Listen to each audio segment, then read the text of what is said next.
దేవునికి స్తోత్రం. హల్లెలూయా. మంచిది. పరిశుద్ధ గ్రంథం చదువుతామండి. ఆదికాండం 1వ అధ్యాయం. పరిశుద్ధ గ్రంథం చదువుతామండి. ఆదికాండము 1వ అధ్యాయము 11, 12 వచనాలు నేను చదువుతున్నాను. పరిశుద్ధ గ్రంథాలు తెరచి చూసినట్లయితే గమనించండి, చదువుతున్నాను. దేవుడు గడ్డిని, విత్తనములిచ్చు చెట్లను భూమి మీద తమ తమ జాతి ప్రకారము తమలో విత్తనములు గల ఫలమిచ్చు ఫల వృక్షములను భూమి మొలిపించునుగాక అని పలుకగా ఆ ప్రకారం ఆయన భూమి గడ్డిని, తమ తమ జాతి ప్రకారము విత్తనములిచ్చు చెట్లను తమ తమ జాతి ప్రకారము తమలో విత్తనములు గల ఫల వృక్షములను మొలిపింపగా అది మంచిదని దేవుడు చూచెను. ఆమేన్. చిన్న మాట ప్రార్థన చేసుకుందాం. ప్రేమగల మా కన్నతండ్రి యేసయ్యా, నీకు వందనాలు, కృతజ్ఞతాస్తుతులు. జీవము కలిగిన మా తండ్రి, మీరు ఇచ్చిన లేఖన భాగాన్ని బట్టి నీకు కృతజ్ఞతాస్తుతులు. మా ప్రభువా, ఈ వాక్యాన్ని విరవండి. ఈ వాక్యము చాటున మీరు దాచి ఉంచిన లోతైన, నూతనమైన, అతి శ్రేష్టమైన ఆత్మ ప్రత్యక్షతతో కూడినటువంటి లేఖన ప్రత్యక్షతతో ఇమిడినటువంటి మర్మములను, సర్వసంపూర్ణ సత్యమును, నీ మనసులో ఉద్దేశించుకున్న సంగతులను కృపచేత బయటకు తెచ్చి మీ పక్షం వహించిన మీ దాసుని నోట ఆ మాటలు ఉంచి, మీ దాసుని మీ సిలువ చాటును మరుగుపరిచి, మీ దాసుని ముఖాంతంలోంచి మీరు కనబడచ్చు, మీ దాసుడు నోటిని మీ నోటి బోరగా మార్చి నీ బలమైన వాక్శక్తినిచ్చి నీవే నాతో, మాతో, అందరితో సూటిగా, తేటగా, స్పష్టంగా మీరు మాట్లాడు.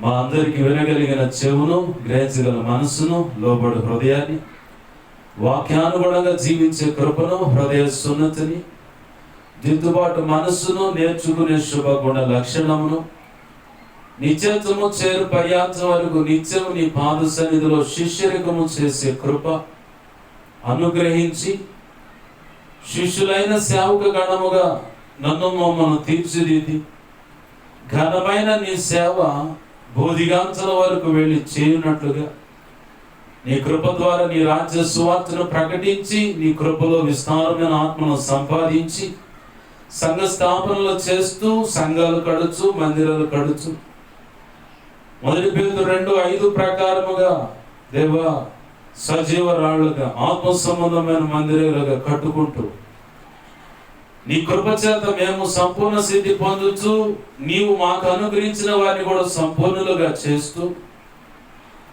కృపచేత వారు మేము కలిసి క్రీస్తు న్యాయపీఠాన్ని ధైర్యంగా ఎదుర్కొని ఆనాడు అక్కడ సంపూర్ణులమై నిలచి, నీ చేత వారు మేమంతా కలిసి నీవు నిర్ణయించిన బడా మంచి దాసురాలని ఆ మెప్పు, ఘనత, మహిమ, బహుమతులు మేము పొందుకొని నిత్యత్వంలోకి ప్రవేశించి వధువులో నువ్వు నిర్ణయించిన ఉన్నత స్థానంలో నిలచి యుగ యుగాలు నీతో కలిసి నిత్య రాజ్య పరిపాలన చేసి నిన్ను మహింపరచుకొని ధన్యత మాకు కలిగినట్లుగా ఈరోజు మా ముందున్న ఆధ్యాత్మిక జీవిత యాత్రలో, భౌతికమైన యాత్రలో, కుటుంబ విషయంలో మాకు అవసరమైన శ్రేష్టమైన సంగతులను తెలియపరచమని, మాకు బోధించమని, మమ్మల్ని బలపరిచి నడిపించమని బతిమలాడుచున్నాం. మా ప్రభువా, నీ పాదాలు పట్టుకున్నామయ్యా. కృపతో మమ్మల్ని జ్ఞాపకం చేసుకొని మా అందరితో మీరు ముచ్చటించండి. యెహెజ్కేలు గ్రంథం 2వ అధ్యాయం 1-2 వచనాల ప్రకారం నన్ను, మమ్మలను నీ ఆత్మచేత నింపి చక్కగా నిలబెట్టి మాతో మాట్లాడండి. దేవా సహాయం చేయండి. నీ ఉపదేశాన్ని అడ్డగించాలని ప్రయత్నం చేస్తున్నా అది దుష్టుడు, వాడి దోతలు, చీకటి, అంధకార శక్తులు, అవి ఎంత ప్రమాదకరమైనా సరే యేసు నామములో నీ మహా పునరుత్థాన శక్తి ద్వారా వాటి నుండి ప్రభావాన్ని బంధిస్తున్నాం. నిత్య నరకానికి విసిరి కొడుతున్నా. ఇప్పుడే అక్కడ వాటి ప్రభావం వేస్తున్నాం, లయమైపోవును గాక. నా చుట్టూరు, మా చుట్టూరు, ఈ ప్రాంతంలో ఏకీపిస్తున్న ప్రతి బిడ్డ చుట్టూరు, మేమున్న గృహాలు, కాలనీ, గ్రామం, పట్టణం, రాష్ట్రం, దేశ సమస్తం చుట్టూరు శిలువ రక్తపు కంచెల, రక్షణ కంచెల, అగ్ని కంచెలవి నీ మహిమేగాని జ్ఞాపకం చేయబడి సమస్తంపై ఆవరింప చేసి యెషయా 57:16 చెప్పబడినట్టు నీ చేతి నీడను దాచిపెట్టి ఈ దేవదూతల అగ్ని వంటి రథముల సైన్య సమూహం చుట్టూ కావులిగా ఉంచి జకరియా గ్రంథం 2:5 సెలవిచ్చినట్టు నీవే అగ్ని ప్రాకారమై నిలచి మేమున్న ఈ గృహాలు ప్రాంత సమస్తాన్ని సీనాయి పర్వతాలుగా మార్చి స్తుతి సింహాసనాసనుడు అయి ఉండి నీలో నుంచి ప్రభావం నలుదిక్కులకు వెళ్ళేలాగా చేసి మా ప్రభు బలమైన నీ సన్నిధి, ప్రభావం, ప్రసన్నత మమ్మల్ని చూచి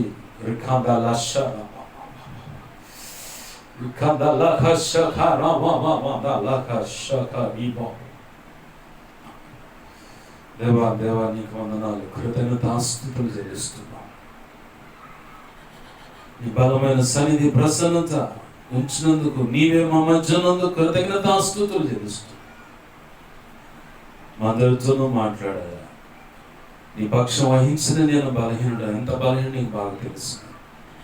నీ మీదే అనుకున్నా, నీ కృప మీద ఆధారపడ్డా, నాలో నువ్వు కోరుకున్న పరిశుద్ధతను ఆశిస్తూ నా అయోగ్యతను నీ ఎదుట ఒప్పుకుంటూ నా సమస్త అవిధేయతలు, అతిక్రమ దోషాలు, పాప దోషాలు, ఆజ్ఞాతిక్రమాలు కూడా ఒప్పుకుంటున్నాను ప్రభువా. క్షమించు, నీ శిలువ రక్తంలో కడిగి పవిత్రపరచు. శుద్ధ జలంతో సమస్త కీడు కల్మషాన్ని కొట్టివేయి. ఆనంద తైలాభిషేకం నాపై ఇంకను గొప్పగా ఉంచు. పరిశుద్ధాత్మగ్నిలో నన్ను పుటవే శుద్ధ సువర్ణంగా మార్చి నీ కలో శుద్ధ సువర్ణ తైలాన్ని ఇంకను గొప్పగా ఉంచు. అపోస్తుల కార్యం 1వ అధ్యాయం దేవా 8వ వచనం ప్రకారం నీ కృప దయచేయి. అపోస్తుల కార్యం 4వ అధ్యాయం 27 నుంచి 37 వచనం దేవా 37 వచనం ప్రకారం నీ కృపను, యెషయా 51:16 ప్రకారం నీ కృపను, మత్తయి 10వ అధ్యాయం 1వ వచనం 7, 8, 20 వచనం ప్రకారం నీ కృపను నాకు దయచేసి, ఇర్మియా 1వ అధ్యాయం 9, 10, 18, 19 నీ కృప దయచేసి నీవే ఈ బలహీన నిలబెట్టి బలపరిచి నువ్వు వాడుకోమని మా అందరితో మీరు మాట్లాడమని నీ లేఖ నువ్వు ఇచ్చిన వాక్యాన్ని బట్టి కృతజ్ఞతాస్తుతులు చెల్లిస్తూ యేసయ్య ఉన్నతనంత శక్తిగల నామములోనే అడిగి వేడుకొని ప్రార్థించి సమస్తం పొందుకొని ఉపదేశాన్ని మమ్మల్ని అప్పచెబుతూ సమస్త అల్లరిని బంధిస్తూ వాచబడిన కరెంటుని స్వాధీనం తీసుకోమని బతిమలాడుతూ రికార్డింగ్ ఉపయోగపడే సెల్ ఫోన్ సమస్తాన్ని స్వాధీనం తీసుకుని నువ్వే నాతో మాతో మాట్లాడము. యేసయ్య నామములోనే ప్రార్థించి సమస్తం పొందుకొని స్తుతించి దేవా నేను మహింపరుచుకుంటున్నాం మా తండ్రి. ఆమేన్ ఆమేన్. ప్రభునందు సమకూడిన, అలాగే ఈ శబ్దాంతరాల ద్వారా వింటున్నా, అలాగే మరి వీడియో ద్వారా వింటున్నా, ఇక ముందు వినబోతున్నా ప్రభు కృపలో మరి దైవజనులు కూడా ఫోన్ ద్వారా మరి ఆయా రీతులుగా ఉండి వింటూ ఉన్నారు. అందరిని బట్టి కూడా ప్రభువును మహింపరుస్తూ మీ అందరికీ ప్రభు అయిన యేసుక్రీస్తు వారి పేరిట నా హృదయపూర్వకమైన వందనాలు. అందరికీ వందనాలు. ప్రభునందు ప్రియమైన దేవుని బిడ్డలు గమనించండి, ప్రభు యొక్క సంకల్పంలో కుటుంబాలు కట్టబడాలన్నది దేవుని యొక్క ఆశ, కోరిక. కుటుంబ వ్యవస్థనే ప్రభు ఎంతో గొప్పగా ప్రేమించాడు, దీవించాడు, ఆశీర్వదించాడు. అలాగనే ప్రతి తరం కూడా దీవించబడాలని ఆయన ఆకాంక్షించాడు. ఆమేన్, హల్లెలూయా. ఆయన కోరిక అన్నమాట. ప్రతి తరంలో కూడా తరం వెంబడే తరం ప్రతి తరము కూడా దేవుని చేత ఆశీర్వదింపబడాలి. ప్రతి కుటుంబం, ప్రతి దాంపత్య జీవితం, వారి కడుపున పుట్టిన బిడ్డలు కూడా వారి దాంపత్య జీవితాలు కూడా ఆశీర్వదింపబడాలని మాత్రమే ప్రభు కోరుకున్నాడు. కానీ శపించబడాలి, కీడును అనుభవించాలి, రోగాలు పాలవ్వాలి, ఆర్థిక ఇబ్బందుల్లో కొట్టుమిట్టాడాలి, తీరని సమస్యలతో ఆవేదన చెందాలి, కన్నీరు విడవాలి, ఏంటి ప్రభు అని ప్రశ్నించాలి అన్నది మాత్రం ప్రభు యొక్క కోరిక కాదు, సంకల్పము కూడా కాదు. మరి ఏంటయ్యా ఆయన సంకల్పం, ఆయన కోరిక అంటే నీవు దీవించబడాలి. మొదటిగా నిన్ను బట్టి నీ బిడ్డలు, నీ భార్య దీవించబడాలి. నిన్ను బట్టి నీ భర్త, నీ బిడ్డలు, నీ కుటుంబీకులందరూ దీవించబడాలి.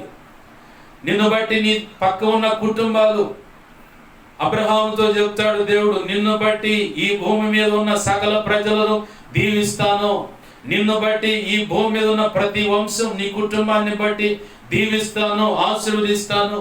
నిన్ను దీవించేవాడిని నేను దీవిస్తాను, నిన్ను దూషించేవాడిని దూషిస్తే చాలు దేవుడే వచ్చి శపిస్తాను అన్నాడు. అక్కడ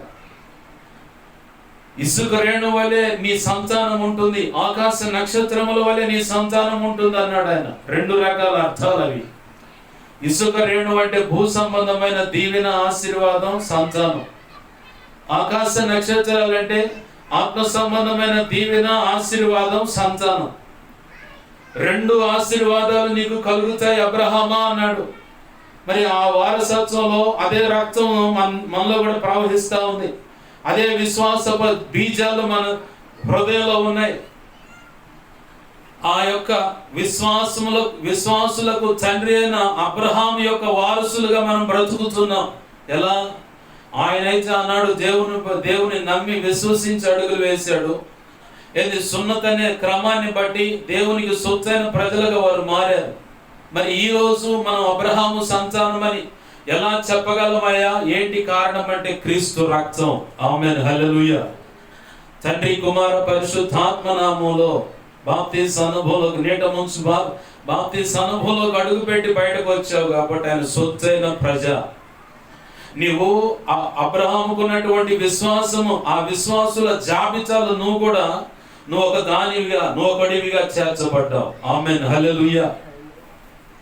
నువ్వు చేర్చబడ్డావు. నిన్ను కదిలిస్తే ఏ సంఘము యొక్క విశ్వాసి అంటే అడుగుతారు అన్యజనులే.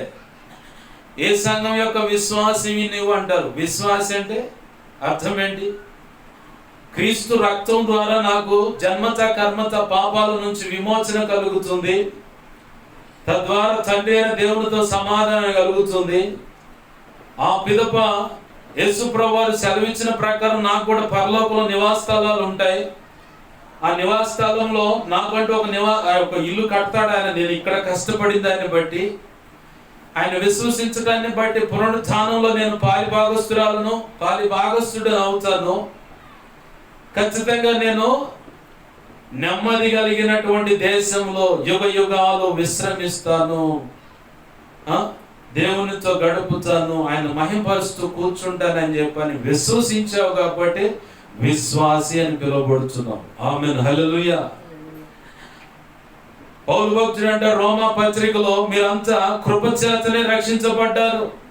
మీ నీతిని బట్టో, పరిశుద్ధతను బట్టో, భక్తిని బట్టో, మీకున్న ధన బలాన్ని బట్టో, ఇంకేదో ఉన్నది అనే దాన్ని బట్టి కాదు మీరు రక్షించబడింది. కేవలం ఆయన నీతి గల రక్తం, పరిశుద్ధ రక్తం మీద మీరు విశ్వాసం ఉంచారు. ఆ రక్తంలో కడగబడ్డారు. ఆ కడగబడిన దాన్ని బట్టి, కేవలం ఆయన కృపను బట్టి మీరు నీతిమంతులుగా తీర్చిదిద్దబడ్డారు. ఆమేన్, హల్లెలూయా. మనలో ఏ గొప్పతనం లేదు, ఇది ఉచితంగా మనం పొందాం. ఆమేన్, హల్లెలూయా. ఉచితంగా పొందాం. ఇది మనలే ₹1 కోటి అడగల యేసు ప్రభువు. ధర్మశాస్త్రం ప్రకారం ఆ బలు ఈ బలు అర్పించమని యేసై అడగలం. మనం ఒకటే బలి అడిగాడు, హృదయం అనే దాన్ని, ప్రాణాత్మ శరీరాలను బలిగా బలిపీఠం మీద పెట్టమన్నాడు. అంటే నాకంటూ వీటి మీద అధికారం లేదయ్యా, కోరిక లేదయ్యా. ఈ లోకంలో పాపం చేత నింపబడ్డ, ఈ లోకంలో పాపం చేత వెరిపించబడుతున్న ఈ ప్రజల మధ్యలో నాకు బ్రతకడం చేత కాదు ప్రభువా, నీ శరణు వచ్చాను అయ్యా, నీవే నాకు దిక్కు. నీవు ఆశించినట్లుగా, నేను తపన పడుతున్నట్లుగా, నీతిగా, పరిశుద్ధంగా, నీకు ఇష్టమైన కుమార్తెగా, ఇష్టమైన కుమారుడుగా నేను బ్రతకాలని ఆశపడుతున్నాను ప్రభువా, నాకు సహాయం చేయని ఆయన శరణు వచ్చావు కాబట్టి నువ్వు కనికరము చేత కృప ద్వారా రక్షించబడ్డావు. ఆమేన్, హల్లెలూయా. ఇప్పుడు విశ్వాసపు జాబితాలో నువ్వు చేర్చబడ్డా. ఎవరు సొత్తైన ప్రజ అంటే అబ్రహాముకు సంబంధించి, అబ్రహాం గారికి సంబంధించిన సొత్తుగా, సంతానంగా నువ్వు మార్చివేయబడ్డావు. వాస్తవానికి యూదులు కాక వేరైన జనము, పుట్టు క్రైస్తవులు కావచ్చు, ఇంకెవరైనా కావచ్చు, వారు జెంటైల్స్ అంటే అన్య జనాంగం అంటారు. మన భారతదేశం ఏం చేసిందంటే ఇద్దరికి మాత్రమే ఆ దేవుడిని ఆపాదించింది. ఆ రెండు కులాలకు సంబంధించిన దేవుడే, ఇక వేరే సంబంధించిన దేవుడు కాదని ముద్ర వేశారు.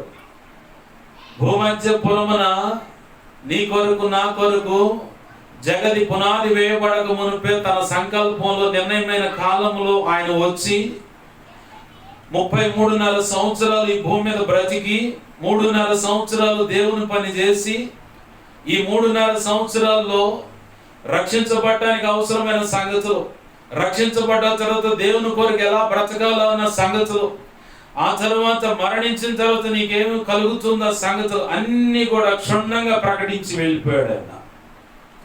ఇంకొకటి ఏంటంటే విశ్వసించడాన్ని బట్టి పునరుత్థానంలో నువ్వు పాలిభాగస్తుడు ఎలా అవుతావు కూడా చూపించాడు.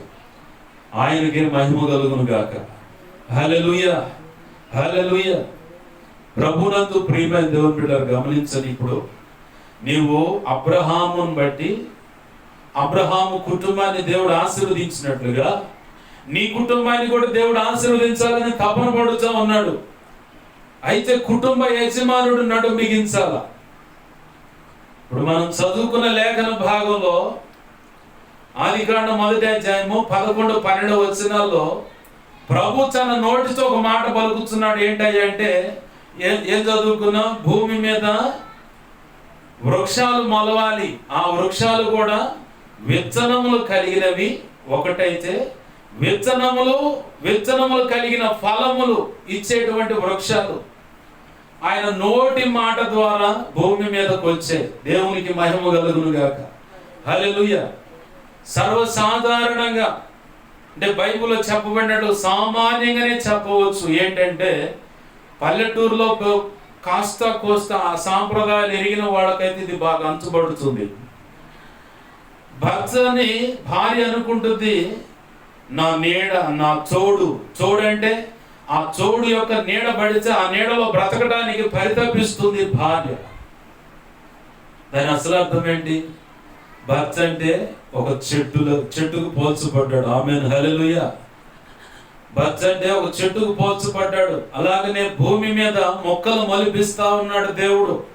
ఆ మొక్కలు ఎలాంటి అంటే విత్తనములతో కూడా విత్తనములు కలిగినటువంటి ఫలములు, కాయలు కలిగినటువంటి చెట్లు మొలవాలని ప్రభు ఆజ్ఞాపిస్తా ఉన్నాడు. ఈ భూమి ఒక ఎత్తుగా చెట్టుగా కనపడుతుంది. అలాగనే కుటుంబానికి యజమానుడు కూడా ఒక చెట్టుగా కనపడుతున్నాడు. అలాగనే కుటుంబం కూడా ఈ సమాజానికి ఒక చెట్టుగా కనపడుతుంది. అలాగనే సంఘం కూడా ఈ సమాజానికి కానీ, రాష్ట్రానికి, దేశానికి కానీ, ప్రపంచ దేశాలకైనా క్రీస్తు రక్తంలో కడగబడి తన సొత్తుగా పిలువబడుతున్నటువంటి సంఘం కూడా ఒక చెట్టుగా పిలువబడుతుంది. ఆమేన్, హల్లెలూయా, హల్లెలూయా. ఇవన్నీ ఎలా కలుగుతుంది అంటే ఆయన మాట ద్వారా. ఆమేన్, హల్లెలూయా. ఆయన మాట అంటే వాక్యము, వాక్యము ద్వారానే ఇవన్నీ సిద్ధపరచబడ్డాయని కూడా పత్రికలు సాక్ష్యం ఇస్తా ఉన్నాయి. ప్రభునందు ప్రియమైన దేవుని బిడ్డలు గమనించండి. మెట్టుకు కుటుంబ యజమానుడు కదిలిద్దాం, తర్వాత కుటుంబం, తర్వాత సంఘము, సమాజంకి వెళ్దాం. కుటుంబంలో యజమానుడు లేదా యజమానురాలు ప్రార్థనా పరులై ఉండాలి. దేవునికి ప్రాధాన్యతలు ఇచ్చేవారై ఉండాలి. విచ్చలవిడిగా నువ్వు బ్రతుకుతూ, విచ్చలవిడిగా నువ్వు తిరుగుతూ, విచ్చలవిడివైన మాటలు మాట్లాడుతూ నీ బిడ్డలకు మంచి వినయ బుద్ధులు రావాలంటే రావు. పొరపాటును కూడా అది జరగదు. మరి ఎలా జరుగుద్ది పాస్టర్ గారు అంటే, నువ్వు మోకాళ్ళు వేయాలి, నువ్వు మోకాళ్ళు వేసి ప్రార్థన చేస్తూ ఉండాలి. ఒక భర్తగా నువ్వు మోకాళ్ళు వేయాలి, ఒక భార్యగా నువ్వు మోకాళ్ళు వేయాలి. మోకాళ్ళు వేసినప్పుడే నీ కుటుంబం కూడా, నీ కుటుంబంలో ఉన్నటువంటి, ఒకవేళ నువ్వు మోకాళ్ళు పెట్టుబడి పెట్టేటువంటి భార్య అయితే నీ భక్తిని బట్టి నీ భర్త కానీ, నీ బిడ్డలు కానీ, నీ కుటుంబ సభ్యులు కానీ భయపడతారు, వణుకుతారు.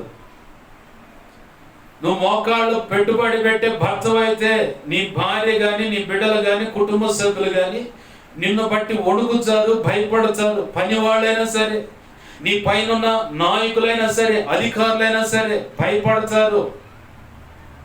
ఎందుకంటే ఆమెతో లేదా ఆయనతో ఎక్కువ తక్కువ మాట్లాడితే దేవుడు లైన్లోకి వచ్చి దుమ్ము కొడతాడు.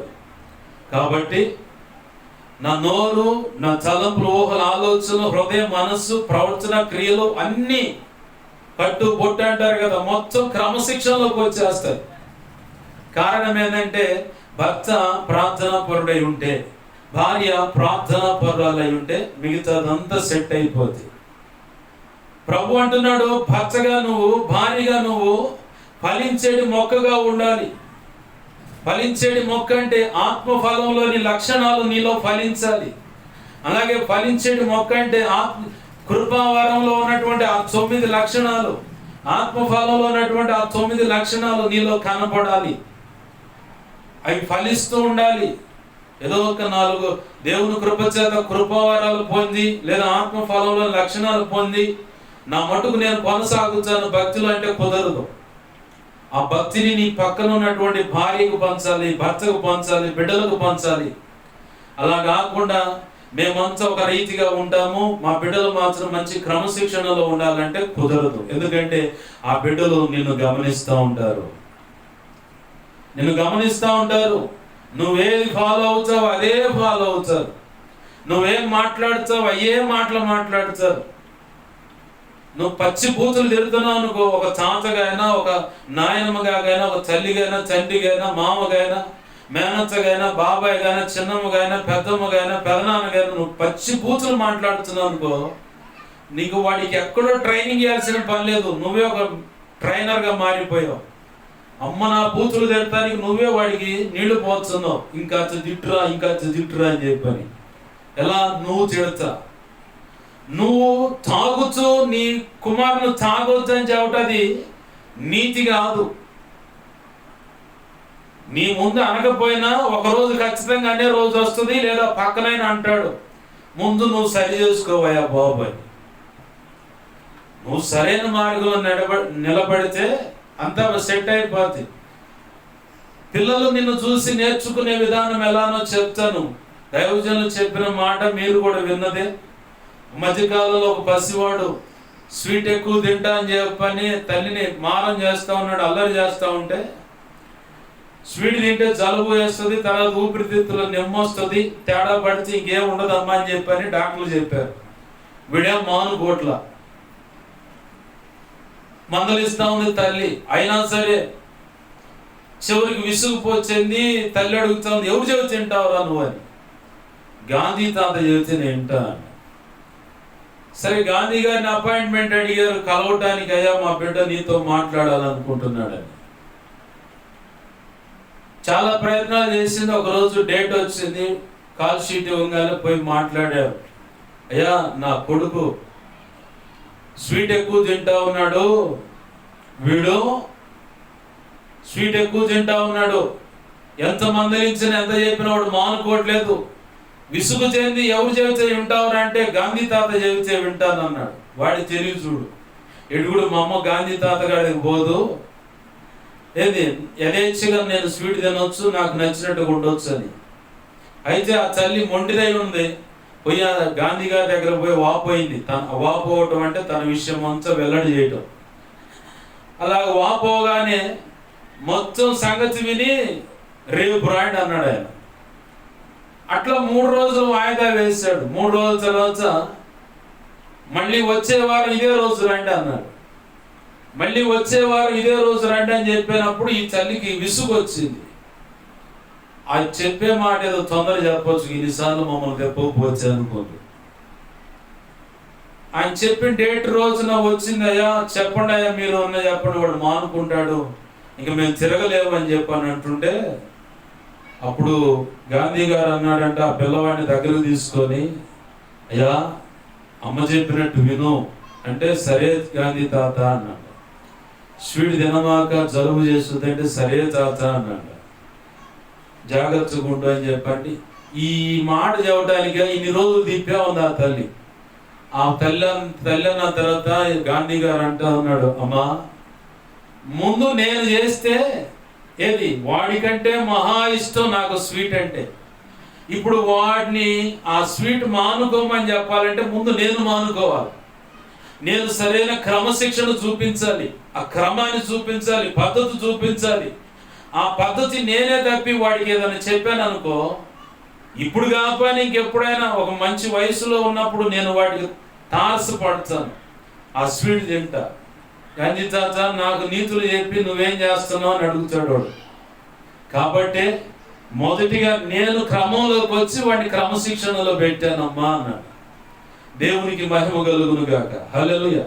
ఈ పాటికే చాలా మందికి అర్థమైపోయింది, మేము సరిగా లేవురా బాబు అని చెప్పాను.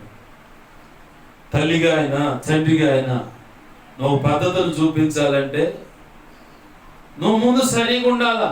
లేదు ఒక సేవకుడిగా సంఘాన్ని ప్రార్థన చేయి ప్రార్థన చేయి ప్రార్థన చేయంటే మొహమా, నువ్వు ముందు మోకాళ్ళి.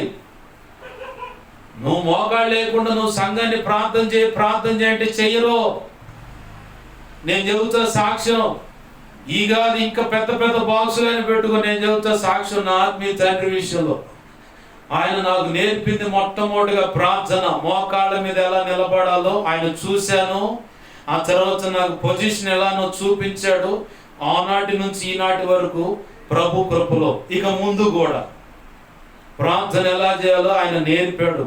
నేను ఈ స్థితిలో ఇంత ప్రార్థనలో ఉండడానికి మొట్టమొదటిగా ప్రార్థన చేయటం ఎలా నేర్పింది నా ఆత్మీయ తండ్రి.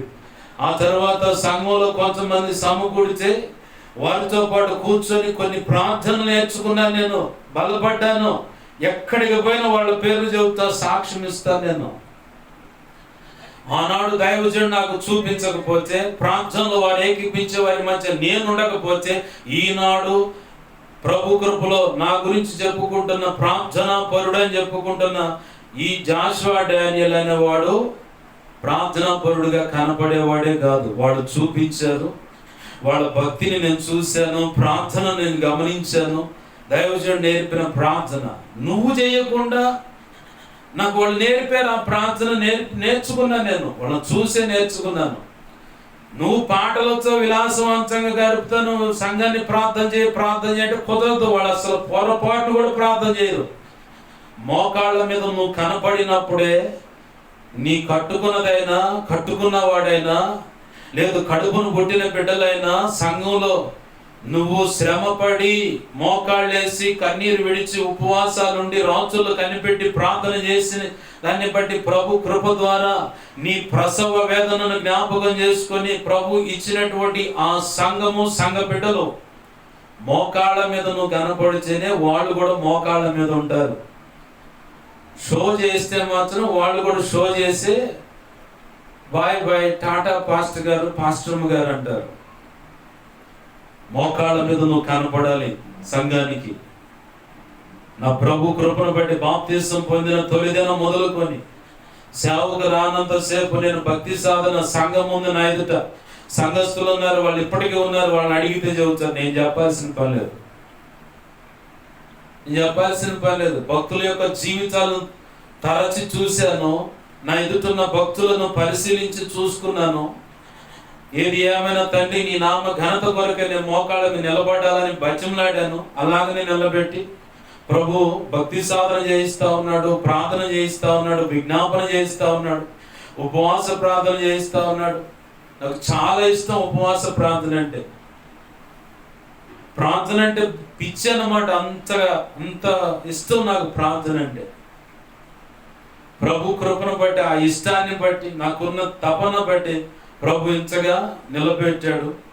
ఈరోజు చాలా మంది కూడా వాళ్ళు మండుతున్నారు. ఈరోజు ప్రభు కృపలో నేను సాక్ష్యం ఇవ్వగలను. నిన్నటి దినాన గురువారం సంఘక్రమానికి ఇసుపాలెం వెళ్ళాను. ఒక అన్యురాలు రక్షణ కొడలేదు. ఆ తల్లికి, అమ్మాయికి రక్షణ కొడలేదు. 20 రోజులు ఉపవాసం ప్రతిష్ఠించుకొని పరిచయం కోసం తానున్న సమాజంలో ఆత్మహత్యలు ఎక్కువ. యవనస్తులు ఉరిపోసుకొని చచ్చిపోతున్నారు. అటువంటి మరణాలు ఇంకా సంభవించకూడదు, ఆ సమాజం రక్షించబడాలని, తనకున్న ఇరుకు ఇబ్బందులు, అప్పుల నుంచి భర్త కుటుంబ సభ్యులందరూ సరిగా ఉండాలని, అప్పులు తీరిపోవాలని, సంఘము క్షేమాభివృద్ధిలోకి వెళ్ళాలని చెప్పని తపనతో ఉపవాసం ఉంటా ఉంది. ఆమెతో పాటు కూడా రక్షణ పొందిన వాళ్ళు మనం ఉండలేకపోతున్నాం. సిగ్గుచేటు కొంతైనా కొంత ఉండాలని చెప్పిన వాళ్ళు నడుము బిగించారు. కృపచేత ఆమె రక్షణ ఉపవాసం విరమించింది. నేను వెళ్ళి ఏ దైవజనురాలైతే నడిపిస్తున్నానో ఆమె వెళ్ళి ఆ వ్యక్తికి ప్రార్థన చేస్తే బలమైన అభిషేకం ఆ బిడ్డ మీదకి రావటం, అన్య భాషలో దేవుని మహిమపరచడం అనే అనుభవాన్ని పొందింది. దేవునికి మహిమ కలుగును గాక. హల్లెలూయా. ఎలా సాధ్యపడింది ఇది? వాళ్ళ ముందు నేను మోకాళ్ళ మీదే కనపడ్డా. ఏ మందిరానికి వెళ్ళినా, ఏ సంఘానికి వెళ్ళినా ముందు మోకాళ్ళు వేస్తాను. ఓ దైవజనుడు దొండపాడులో ఉన్న యోనా అనే దైవజనుడు సాక్ష్యం ఇచ్చాడు. అక్కడ బోంగాలు వెంటనే మోకాళ్ళ మీదకి వెళ్ళిపోయా. ప్రార్థన చేసుకున్న సంఘం కోసం, సేవకుల కోసం. నాకున్న అలవాటు అది. ప్రార్థన చేస్తాను. కుటుంబం అయితే కుటుంబం కోసం ప్రార్థన చేస్తా. దైవజనుల దగ్గర మనం నేర్చుకున్నది మాకు నేర్పింది. ప్రార్థన చేసి అయిపోయి తర్వాత పలకరిస్తే చివరిలో ఆయన సాక్ష్యం ఇచ్చాడు. మీ పద్ధతి నాకు బాగా నచ్చిందని. నేనేం చేశానని, మీరు రాంగాలు ఎవరితో మాట్లాడుకున్న దేవాలయంలో మోకరించారు, ప్రార్థన చేశారు. అదేదేమో నాకు తెలియదు, కానీ మీరు రాంగాలు మోకాళ్ళు వేయటం నాకు నచ్చింది అన్నాడు. యాడ దొరికింది ఇది? నా పైన ఉన్న నాయకులు నాకు చూపిస్తే, వాళ్ళు ప్రార్థన చేస్తుంటే ఆ పద్ధతులను గమనించాను కాబట్టి నేను నేర్చుకున్నాను. నా తర్వాత పక్కన వాళ్ళు చూసి సాక్ష్యం ఇస్తున్నారు. నాకు ఇచ్చిన బిడ్డలు కూడా అదే పనిలో ఉన్నారు. దేవునికి మహిమ కలుగును గాక. హల్లెలూయా. దైవజనుడు, నన్ను అభిషేకించినటువంటి దైవజనుడు ఫిరే గారు సాక్ష్యం ఇచ్చాడు. మీకు నచ్చినా నచ్చకపోయినా ఆయన గురించి చెబుతా. నేర్చుకున్నవి ఉన్నాయి కాబట్టి చెప్పాలా. నేర్చుకున్న వాళ్ళ దగ్గర వాళ్ళ విషయం చెప్పాలి. ఆయన ఒకటే మాట చెప్పాడు ఉపదేశంలో, నువ్వు రహస్య పాపివైతే నీ దగ్గర పెంచబడేవాళ్ళు కూడా సంఘంలో గురించి చెబుతా ఉన్నాను. ఒక తల్లిగా తండ్రిగా కూడా నువ్వు కూడా వాగిను. నువ్వు రహస్య పాపివైతే, ఎవరికి కనబడకుండా పాపం చేస్తూ పైకి నీతులు చెప్తా, సంఘం ఇట్టుండాలి అట్టుండాలని బోధిస్తూ ఉంటే నీ పెంపకంలో కూడా ఆ రహస్య పాపులే పుడతారు, పెరుగుతారు. వాళ్లే ప్రయోజకరమైన పాత్రలని నువ్వు భ్రమలో బ్రతుకుతావు అన్నాడు ఆయన. అదే నువ్వు రహస్యం మందు కానీ బాటంగా అయినా సరే మోకాళ్ళ మీద ఉండి ప్రార్థన చేసి రోషంగా భక్తిలో కనుక కొనసాగితే ఏలియా తర్వాత ఎలీషాలనే జాబితా నీ కుటుంబంలో అయినా సరే, సంఘంలో అయినా సరే పుడతారు, పెరుగుతారు, ప్రయోజకులే వెళ్ళి భూదిగాంతలకు వెళ్ళి సేవ చేస్తారు అన్నాడు. ఏ జాబితాలో ఉండాలనుకుంటున్నావో నీ ఇష్టం. అది ప్రార్థనా పరురాలై ఉండాలి. ప్రభు కోరుకుంటుంది ఏంటంటే ప్రార్థన. ఈరోజు కుటుంబాల్లో ప్రార్థన లేకపోవడం వల్లే పిల్లలు విచ్చలవిడిగా బ్రతుకుతున్నారు. సంఘాల్లో ప్రార్థన లేకపోవడం వల్లే సంఘ బిడ్డలు కూడా వాళ్ళకు నచ్చినట్టు బ్రతుకుతున్నారు. నువ్వా గద్దించలేవు, ఖండించలేవు. ఖండిస్తే ఏ నష్టం వస్తుందని భయం. ఒకటి ఆర్థికంగాను, ఇంకొకటి సంఖ్యగా తగ్గిపోతారేమో అని, ఆర్థికంగా కూడా ఆర్థిక డబ్బు విషయంలో తగ్గిపోతుందేమని చెప్పని బాధపడితే ఈ ఒక్కడే 10 మందిని చెడగొడతాడు. అప్పుడు సంఘం అంతా పాడైపోతుంది. పౌలు గారే దేనికి సరి చేయడానికి, ఖండించడానికి పౌలు గారే మనకు మాదిరి. కొరింథీ పత్రికలో ఒకడు తప్పుడు పని చేస్తే వాడిని వెలేయండి, బయటికి నెట్టేయండి, అసలు ఉంచమాకండి అట్టండి. ఆ దౌర్భాగ్యాలు కూడా అక్కడ ఉంటే దాన్ని కూడా బయటికి నెట్టేయండి, ఉంచమాకండి దాన్ని కానీ వాడిని కానీ. ఖరాఖండిగా ఖండించేసాడు. మళ్ళీ కొంతకాలం అలా ఎడం పెట్టేసి కోపాటం కాదు, సాత్వికంగానే పట్టుకురావాలని మనము అపవాది యొక్క తంత్రములు ఎరగని వారం కాము మనం.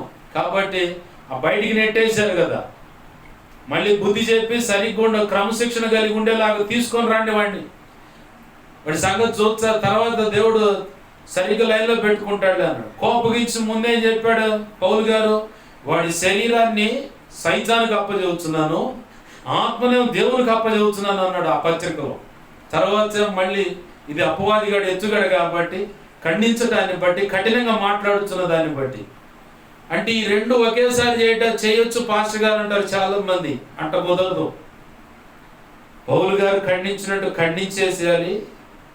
కొంతకాలం గడిచిన తర్వాత పశ్చాత్తాపము, పరివర్తన వస్తుంది. పశ్చాత్తాపం వల్ల పరివర్తన వస్తుంది, మార్పు వస్తుంది. మార్పు వచ్చినప్పుడు మళ్ళీ తిరిగి సంఘంలో చేర్చుకోవడానికి అవకాశం ఉండదు. అటు కాకుండా ఖండిస్తాను మళ్ళీ అక్కను చేర్చుకుంటానంటే వాడికి ఆటగా మారుతుంది అవతల వ్యక్తికి. ఆటగా మాట్లాడితే నువ్వు ఒక జోకర్ అవుతావు. సంఘంలో సేవకుడివైనా సేవకురాలువైనా, ఇంట్లో తల్లివైనా తండ్రివైనా నువ్వు ఒక జోకర్ అవుతావు. ఏముందిలే, ఇక పొరపాటు చేయగల వాళ్ళు ఏముంది, నేను కాస్త కన్నీరు గార్చగానే ఆ కన్నీరు చూసి నన్ను ప్రేమిస్తారు, ఆ ప్రేమను క్యాష్ చేసుకుంటారు చాలామంది. దాన్ని బట్టి వాళ్ళు భ్రష్టులైపోతారు.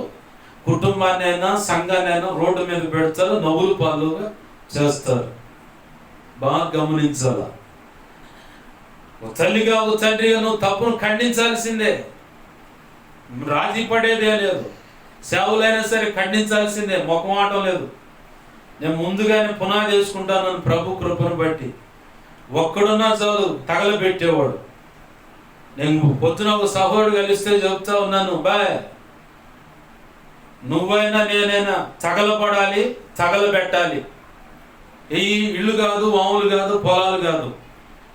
ఆధ్యాత్మిక జీవితంలో కుటుంబ సభ్యులైనా కుటుంబానైనా మొదటిగా మనం తగలబడి, అంటే దేవుని చేత మండేటువంటి వ్యక్తులుగా మారి ఆ మంటను మన పక్కవారికి అంటించినప్పుడు వాళ్ళు కూడా తగలబడతారు, ఉజ్జీవపడబడతారు, ప్రభు కృపను పొందుకుంటారు.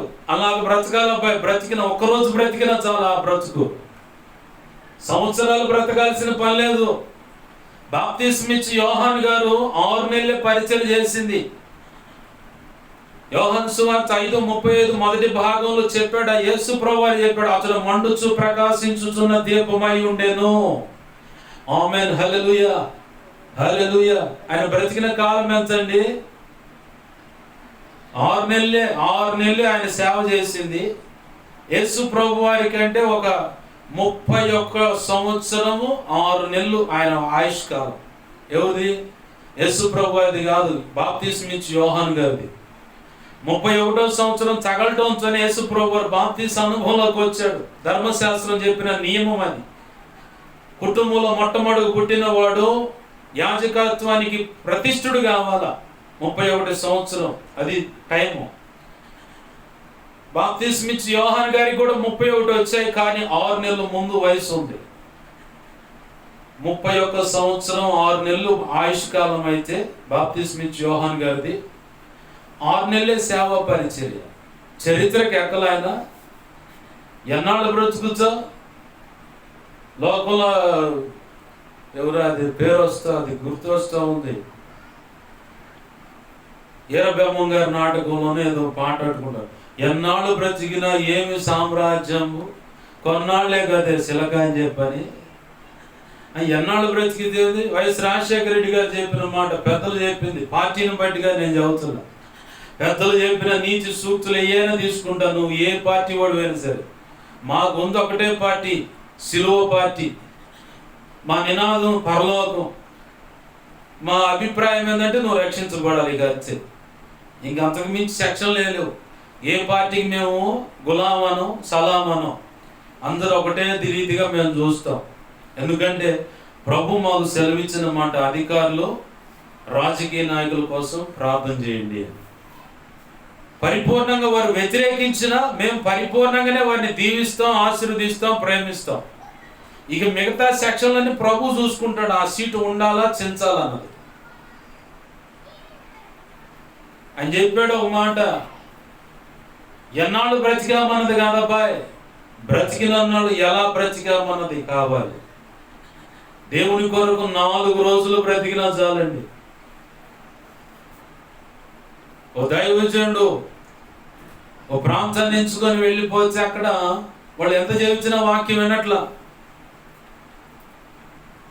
డేవిడ్ బ్రైనార్డ్ అనే అతను ఓ ప్రాంతాన్ని ఎంచుకొని వెళ్ళాడు, ఎంత చెబుతున్న వాక్యం వినట్లా. ఇట్ట కాదని చెప్పి ఆ మంచు కొండలో పడి మోకాళ్ళ మీద ఉండి ప్రార్థన చేయడం మొదలు పెట్టాడు. తుమ్మితే హక్స్ అని తుమ్మారనుకో, మనకేమొస్తుంది? నోట్లోంచి తుప్పర బయటకు వచ్చింది. ఆయన తుమ్మితే నెత్తురు బయటకు వచ్చింది. ఆ మంచు కొండల్లో పడి మోకాళ్ళేసి ప్రార్థన చేస్తుంటే చెమట్లు పట్టాయి ఆయనకి, చలిరాల. అలాగ మండాడు ఆ భక్తుడు. ఆ చరిత్రను, ఆ డైరీని చదివి విలియం కేరీ అనే దైవజనుడు మన భారతదేశానికి వచ్చాడు. అట్లా హెడ్సన్ టైలర్ అని ఇంకా కొంతమంది దైవజనులు ఆ డైరీ చదివే మండారు, ఆ సాక్ష్యం చదివి మండారు, కదిలి వచ్చారు, ప్రభు కృపలో సేవ చేసి చరిత్రకు ఎక్కారు. ఇప్పుడు క్రైస్తవ ప్రపంచాన్ని కదిలిస్తూ ఉన్నారు, పురికొల్పుతా ఉన్నారు. అనేకులు ఆ చరిత్ర చదివి రోషం పుచ్చుకొని మండారు, మండుతున్నారు, మండబోతున్నారు. మరి నీ సంగతి ఏంటి? ఒక సేవకుడిగా, ఒక కుటుంబ యజమానుడిగా, యజమానురాలుగా, ఒక సేవకురాలుగా నీ పరిస్థితి ఏంటి? షో చేస్తున్నావా? డబ్బు కోసం ఆశిస్తున్నావా? జీవో డబ్బు నా గురించి అందరూ గొప్పగా చెప్పుకోవాలి, మా అమ్మగారు చోపు చురువు, మా అయ్యగారు చోపు చురువు అనుకుంటున్నావా? మొత్తాన్ని చోమే ఒక రోజు ఉంది, క్రీస్తు న్యాయపీఠం. అప్పుడు పెడతాడు అసలు షైన్. ఆ షైన్ పెట్టినప్పుడు కనుక నువ్వు కనపడలేదనుకో, అట్నే పోతావు, కాసుకొని ఉంటుంది నోరు తెలుసుకొని. ఏంటిది? నిత్య నరకం. చాలా మంది అనుకోవచ్చు ఈ నోటిన ఎప్పుడు కూడా ఆశీర్వాదాలు రావు, అది పోతుంది ఇది పోతుంది మేధావులు అనుకుంటా ఉంటారు. మరి నువ్వు చక్కగా బతుకు, నువ్వు చక్కగా బతికితే ఈ మాటలు దేవుడు నీకు అందించడు. నువ్వు ఆశీర్వదింపబడతావు అని చెప్పని అందిస్తాడు దేవుడు. నాకు అది కావాలి ఇది కావాలంటే 2 పడవల మీద కాళ్ళు ఎత్తే నడేట్లో మునిగిపోతావు, ఈత రాకపోతే అట్నే పోతావు. ప్రభునందు ప్రియమైన దేవుని బిడ్డలు గమనించండి, కుటుంబ యజమానుడు ఒక చెట్టుకు పోల్చబడుతున్నాడు, కుటుంబం ఒక చెట్టుకు పోల్చబడుతుంది, సంఘం ఒక చెట్టుకు పోల్చబడుతూ ఉంది, సంఘంలో సభ్యులు కూడా చెట్టుకు పోల్చబడుతూ ఉన్నారు. అయితే కుటుంబ యజమానుడిగా నువ్వు ప్రార్థన కలిగి ఉంటే, కుటుంబ యజమానుడిగా పరిశుద్ధాత్మ సహవాసం కలిగి ఉంటే, కుటుంబ యజమానుడిగా నీవు వాక్య సహవాసంలో ఉంటే, వాక్యము చదువుతూ వాక్యం చెప్పినట్లు నువ్వు అడుగులు వేస్తూ ఉంటే ఖచ్చితంగా నీ భార్య నీ బిడ్డలు లోబడతారు, నీ ద్వారా శ్రేష్టమైన ఫలాలు వాళ్ళు భుజించగలుగుతారు. ఆధ్యాత్మిక జీవితం కట్టబడితే భౌతికమైన జీవితం ఈజీగా ప్రభు ఆశీర్వదిస్తాడండి. బాగా మన పితరుల జీవితాలను గమనిస్తే కనపడుతుంది. దేవునికి ఎంతో విలువనిచ్చాడు అబ్రహాము. ఎక్కడికి వెళ్ళినా గుడారం వేసుకునేవాడు, బలిపీఠాన్ని కట్టుకునేవాడు, ప్రార్థన చేయడం మొదలుపెట్టాడు. చాలా చక్కనైన అందమైన భార్య ఉంది, వెళ్ళొచ్చుగా, చక్కగా సరసాలాడుతూ ఏదమ్మా ఇది అని చెప్పి మాట్లాడుకోవచ్చుగా. ఈ వ్యర్థ ప్రయాసంతో ఇదంతా వ్యర్థమని ఎరిగిన వాడు కాబట్టి, దేవుడు నాకు ఇచ్చిన మాట శ్రేష్టమైనది కాబట్టి, ఆ విలువైన ఆశీర్వాదం నా తర్వాత నా బిడ్డలకు ఇవ్వాలి కాబట్టి, నా ప్రభువును కదిలిస్తే, నా ప్రభు చెప్పినట్టు నేను బ్రతికితే ఖచ్చితంగా దీవెన నా తర్వాత తరం మీదకి వస్తుంది. అలాగా నమ్మకంగా నడిచాడు కాబట్టి, అలా నమ్మకంగా అడుగులు వేస్తున్న దాన్ని బట్టి ప్రభు ఏం చేశాడు? ఇహమందు పరమందు కూడా దీవించాడు. అబ్రహామును చూసిన వాళ్ళు, ఆ పక్కనున్న వాళ్ళు అంతా ఉన్నారు, అయ్యా నీవు మా మధ్య మహారాజులాగా ఉన్నావు, దేవునికి మహిమ కలుగును గాక. హల్లెలూయా. ఎలా ఉన్నాడంటే అబ్రహాము మహారాజులాగా ఉన్నావు. దేవుడు ఎండవేళప్పుడు అబ్రహాం దగ్గరికి త్రియేక దేవుడిగా వచ్చాడు, తండ్రి కుమార పరిశుద్ధాత్మలుగా ముగ్గురుగా వచ్చారు ఆయన దగ్గరికి. దాటిపోతుంటే వెళ్ళమాకండి, నా దగ్గర ఆతిథ్యం పొందండి. త్రియేక దేవుడు ఆయనకే వంట చేసి మరి ఆ భార్యాభర్తలు పరిచర్య చేశారు, ఆహారం పెట్టారు, తృప్తి తీర తినేదాకా పడిగాపులు కాసుకొని కనిపెట్టిన దాన్ని బట్టి ఆశీర్వదింపబడ్డారు. దేవునికి మహిమ కలుగును గాక. హల్లెలూయా. మరి ఈ రోజు నీ పరిస్థితి ఏంటి? ప్రార్థన చేయాలంటే మోకాళ్ళు వంగవు, కానీ దీవెన వర్షం మాత్రం సమృద్ధిగా కావాలి. ఎట్ట కుదురుద్ది?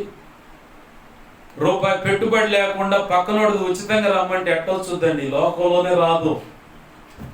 1000 రూపాయల వస్తువు 100 రూపాయలకు రమ్మంటే రాదు.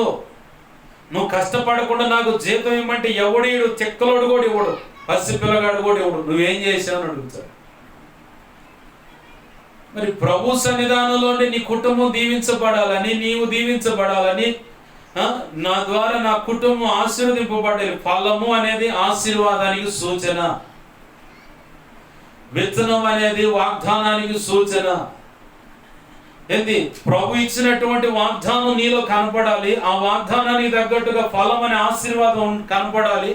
అది నీ యజమానుడిగా యజమానురాలుగా నువ్వు ఉన్న దాన్ని బట్టి నీ ద్వారా నీ బిడ్డలు అది ఆరగించాలి అంటే తినాలి, ఆశీర్వదింపబడాలి.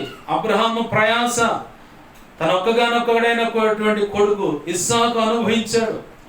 మా నాయన సంపాదించాడు కదా, నాకేముందులే, కాళ్ళారుజా పడుకుందాం, తిందాం, తిరుగుదాం, ప్రశాంతంగా ఉందా అనుకోలా. ఆయన కూడా తన తండ్రి యొక్క జీలు ఆయనలో కనపడది. ఆయన కూడా కష్టపడుతూ మొదలుపెట్టాడు. తన తండ్రి బ్రతుకున్నప్పుడే, వివాహ సమయం ఆసన్నం అవుతున్నప్పుడే పొలంలోకి ఏకాంతంగా భక్తి సాధన చేయడానికి వెళ్ళాడు. ఏకాంతంగా నువ్వు పొలానికి పోవచ్చులే కానీ పక్కన ఉన్న మందిరానికి పో.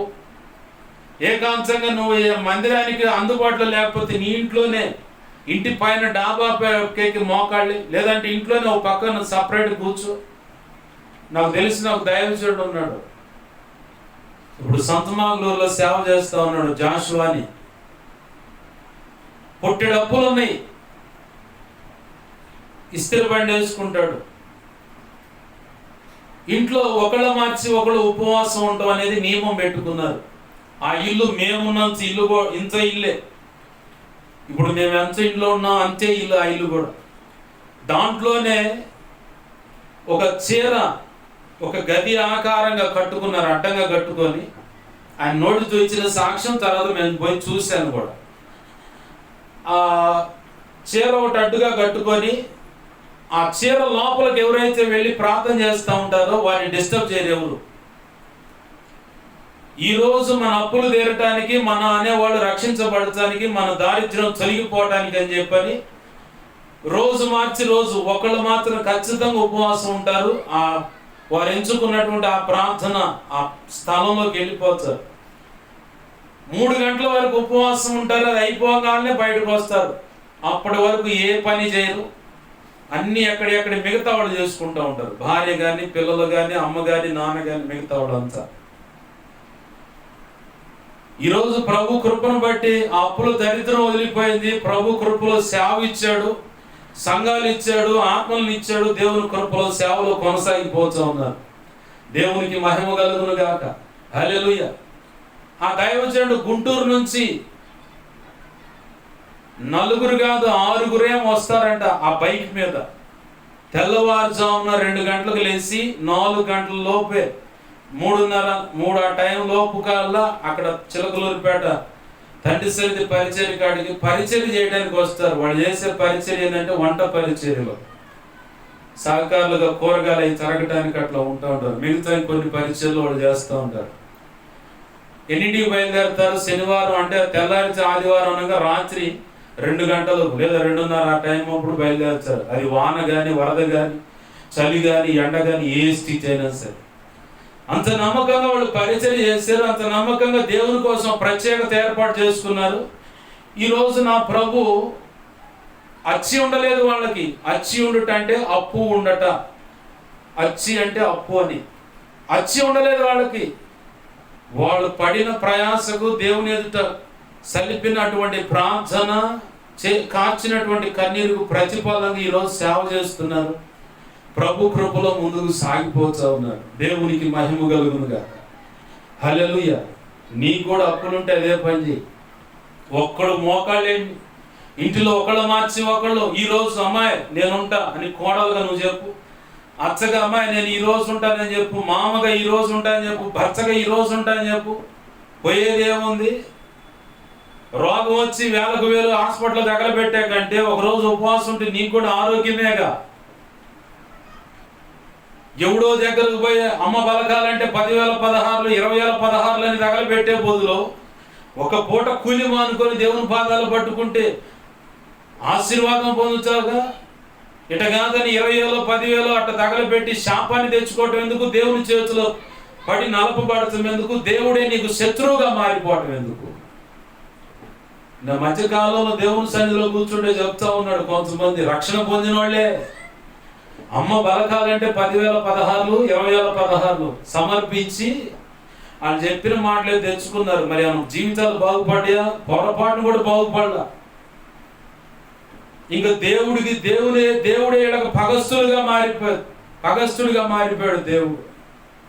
విగ్రహారాధన నువ్వు చేస్తున్నావు అంటే రక్షణ పొంది, రక్షణ పొందిన నీవు అంచలాలు గడుచున్నావు అంటే, రక్షణ పొంది నువ్వు సోది అడుగుతున్నావు అంటే, రక్షణ పొంది నీవు గద్దె అడుగుతున్నావు అంటే, రక్షణ పొంది నీవు మాచంగుల దగ్గరికి, దేవదాసుల దగ్గరికి, జోగిల దగ్గరికి, వాకులు చెప్పేవాళ్ళ దగ్గరికి వెళుతున్నావు అంటే, న్యాయాధిపతుల గ్రంథం 2వ అధ్యాయంలో చెప్పాను, గతంలో కూడా చూపించాను అన్నమాట.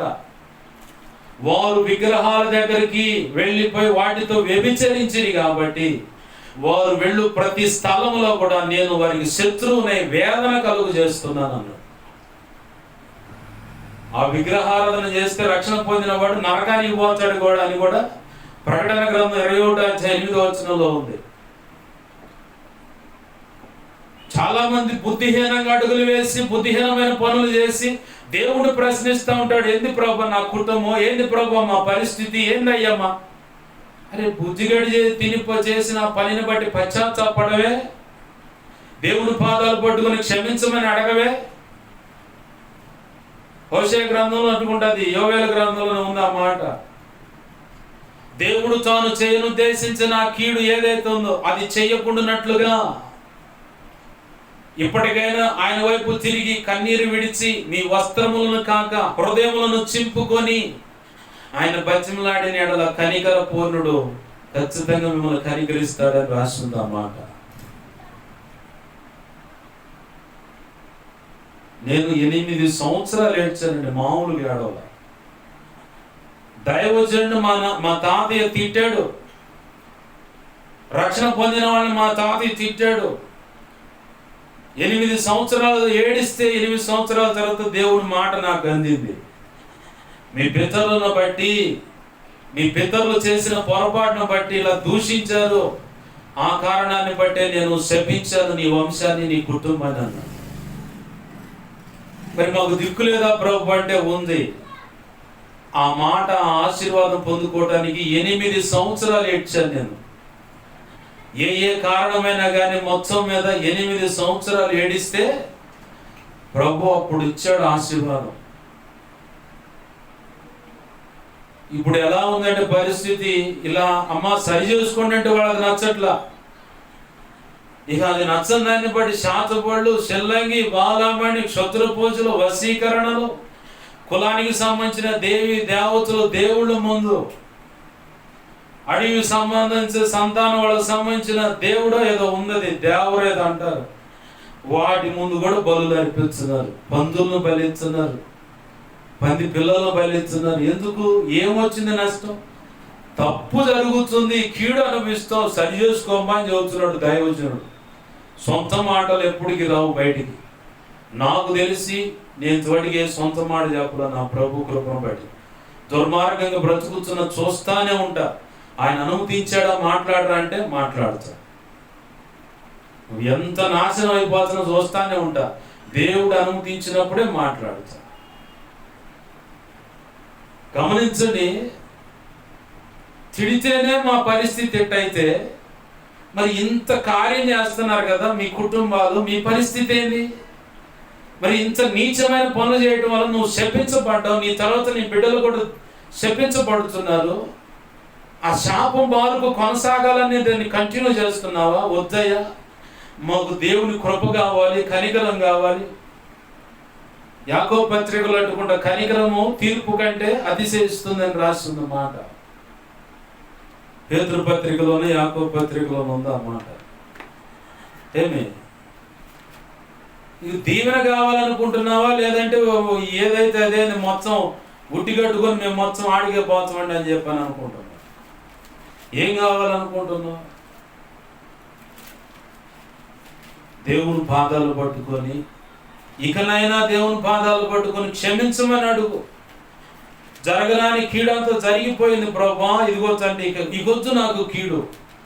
నీ కుటుంబం ఆశీర్వదింపబడకపోవడానికి కారణం నువ్వు చేసిన పొరపాట్లు. నాకు సమాధానం రావట్లేదు, నాకు దీవెన రావట్లేదంటే కుటుంబ యజమానుడుగా, కుటుంబ యజమానురాలుగా నువ్వు దేవుడు చెప్పినట్లు అడుగులు వేయగలిగితే, దేవుడు చెప్పినట్లు నీ కుటుంబాన్ని కట్టుకోగలిగితే ఖచ్చితంగా దేవుడిచ్చిన వాగ్దానం ద్వారా వచ్చినటువంటి ఆ ఫలం అనే ఆశీర్వాదం నీ కుటుంబం అంతా అనుభవిస్తుంది, నీ బిడ్డలు అనుభవిస్తారు, భావితరాలకు కూడా దాన్ని పంచగలుగుతారు. ఆమేన్, హల్లెలూయా, హల్లెలూయా.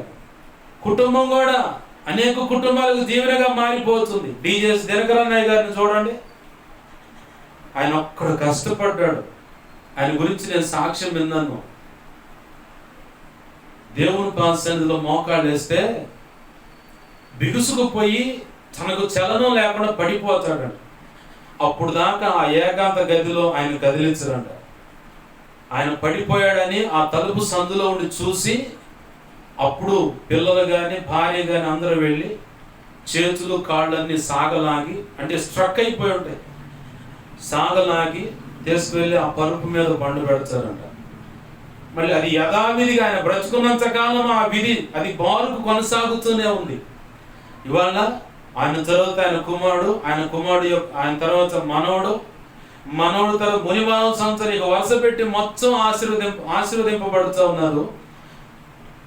ఆ ఆశీర్వాదం కాస్త ప్రతి తరం అనుభవిస్తుంది. ఆ ఆశీర్వాదం ప్రపంచ దేశాల్లో ఉన్న క్రైస్తవులు అంతా అనుభవిస్తున్నారు. ఆమేన్, హల్లెలూయా. ప్రతి కుటుంబం అనుభవిస్తుంది. ఒక్కడు దేవుడు చెప్పినట్లు అడుగులు వేసిందని. వాస్తవానికి వాళ్ళకి ఇవ్వబడింది సువార్త పరిచర్య, సంఘాలు కట్టే పరిచర్య కాదు. నీకన్నా దేవుడు తన కృపను బట్టి సంఘాలు కట్టే పరిచర్య ఇచ్చాడు.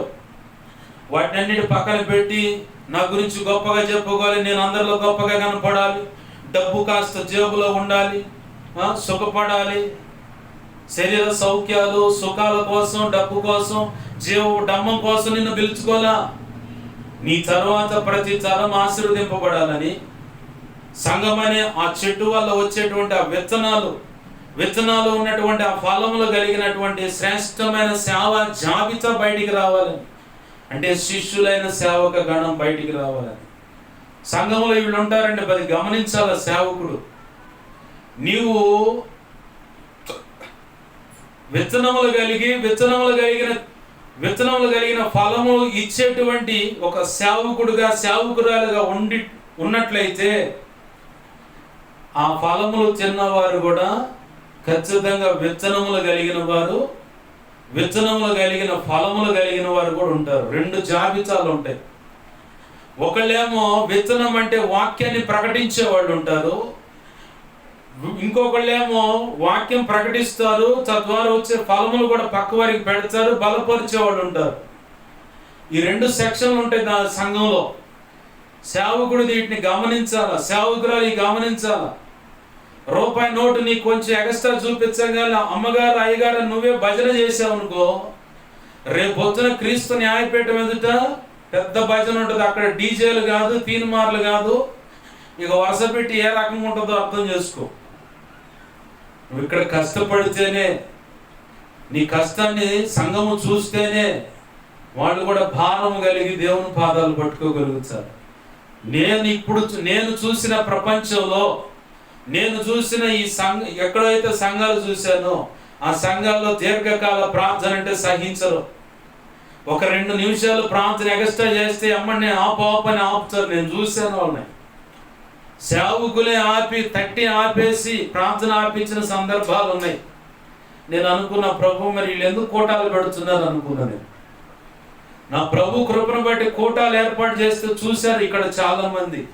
ప్రార్థన పాట ప్రార్థన లేకుండా కోటాలు అసలు పొరపాటు కూడా జరగవు.